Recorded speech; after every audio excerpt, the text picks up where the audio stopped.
Hey everybody, welcome back to Football Talk with Vinny. In today's video, if you read the title, I'm going to talk about how trades work in the NFL. So obviously I did a video on the salary cap and how the numbers and all that stuff works. So if you haven't watched that video, you probably want to watch that one first. I'll put that in the link in the description below. But if you've already watched that, or if you're going to go back and watch that and then come back and watch this one, again, this is not going to be as basic of a video as that one. I'm just going to go over the actual aspect of trading a player. So that is a little different. The salaries and the numbers that I went over in the first video, they still all apply. It's just certain of those guaranteed monies actually transfer over to the new team, whereas some of them, the old team that's trading the player away, actually has to pay for it. So with that being said, let me actually get right into it, because I know within the next couple of weeks, you're going to hear a lot more of the Carson Wentz, Deshaun Watson, and other trade talks of players being traded. Okay, so let's get right into it. So we're going to use Carson Wentz as the first one. Obviously, that is one of the bigger names that are being talked about as being traded. And we'll actually look over as to why it's more beneficial for the Eagles to trade him rather than just outright cut him. So again, the figures that I have are from overthecap.com. So let's just scroll down and get to his actual contract. So again, if you did not see the other video, these numbers might be a little bit confusing of the video where I talk about the salary cap in general. So again, if you haven't watched that, you definitely want to go back down and go ahead and watch that video first. But if you've already seen that video, you kind of know what some of these numbers mean. So I'll go over them a little briefly as we get into the contract. But as you can see, for the 2021 season, he has a base salary of $15.4 million.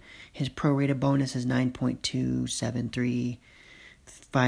It's a lot of weird numbers. And then he has a roster bonus of $10 million. And then again, if you remember, that guaranteed salary of $25.4 million is just really his base salary of $15.4 added in the extra 10 for the roster bonus. So that's not an additional $25 million. It's just showing that his actual salary is guaranteed, even though the base salary usually is not, and his roster bonus is guaranteed as well. So if you look over to the cap number, it's going to be $34.673 million. And what happens is, like we talked about before, if they were to release Carson Wentz, you'd have to pay him his $34 million cap hit, plus that additional proration for years 22, 23, and 24, right? So that $9.273 million for 22 and 23, and $6 million for 24, which if you add all those numbers up, it gets you to that $59 million number, which means they would take an additional $24.5 million cap hit if they were to release Carson Wentz.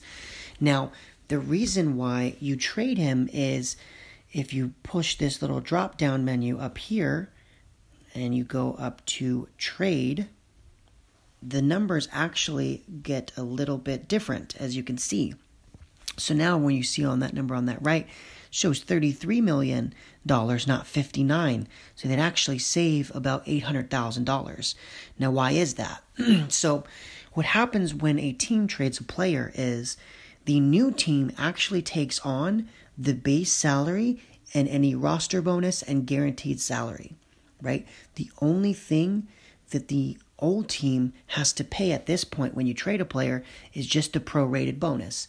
And again, that prorated bonus was the money that was given at signing that now essentially, because you gave it to him already, you have to account for it in your cap.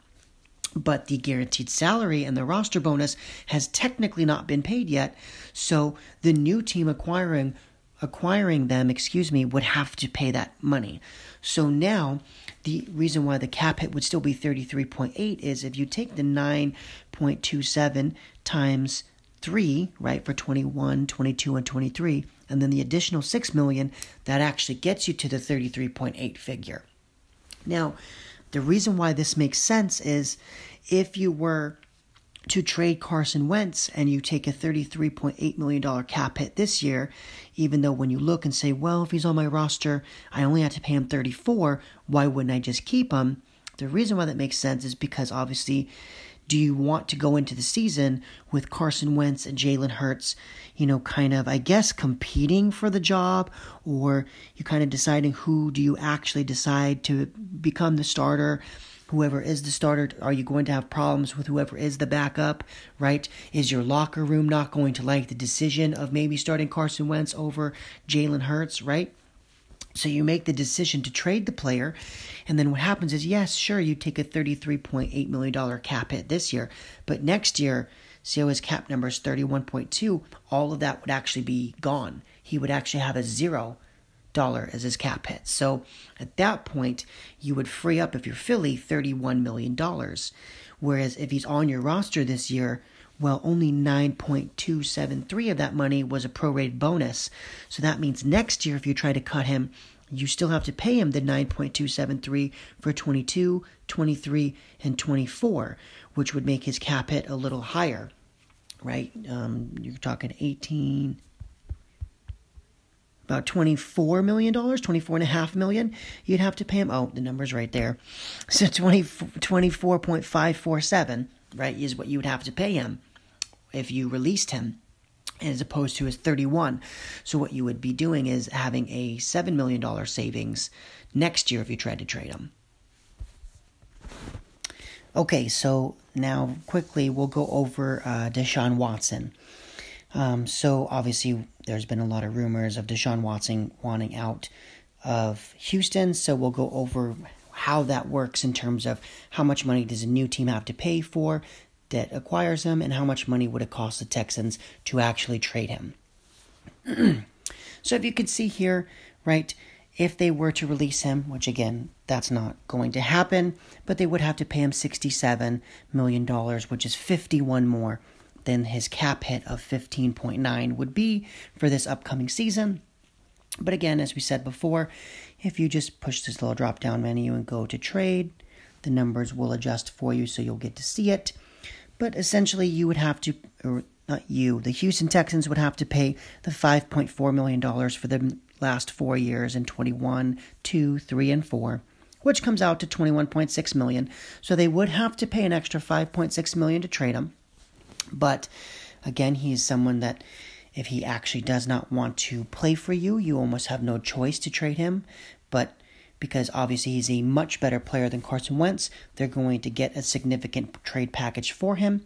So, maybe something along the lines of 3 or 4 first-round picks and a couple of players, right?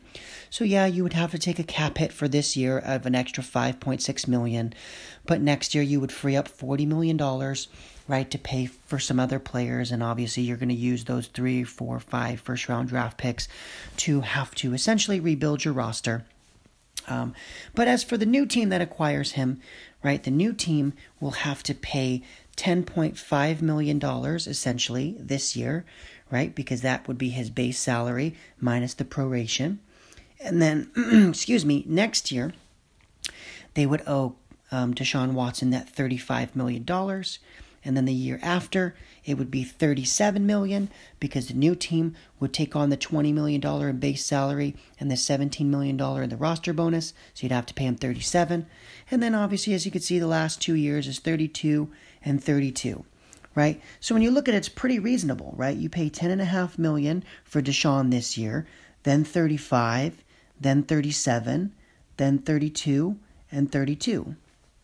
To get a guy that's as good as Deshaun Watson, and essentially looks like, obviously for this year you're only paying him $10.5, but for the last 4 years you're paying him roughly around $33, $34 million a season for a quarterback who is definitely a top 5 quarterback. It almost seems like a bargain.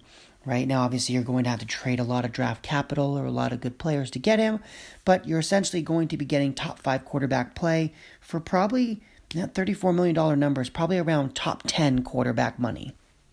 So that's kind of the basics of how trading for a player works in terms of the salary cap, in terms of what the new team acquiring has to pay, and what the old team has to pay for trading a player. And that's also kind of the reasonings why some teams, and you'll hear on news channels, why some teams have to trade a player away as opposed to just outright release him, because the finances of it don't make sense to release the player when the cap hit would be much more than it would be if you traded the player. So I hope that helped, guys. Thank you so much for watching the video. Feel free to like and subscribe. And let me know in the comments if I was good at explaining the video. And if not, what would you like me to do moving forward to maybe help explain it, or what questions that maybe I didn't answer, I could answer for you. But again, that's it for this video. Thank you guys so much for watching, and I'll see you in the next one.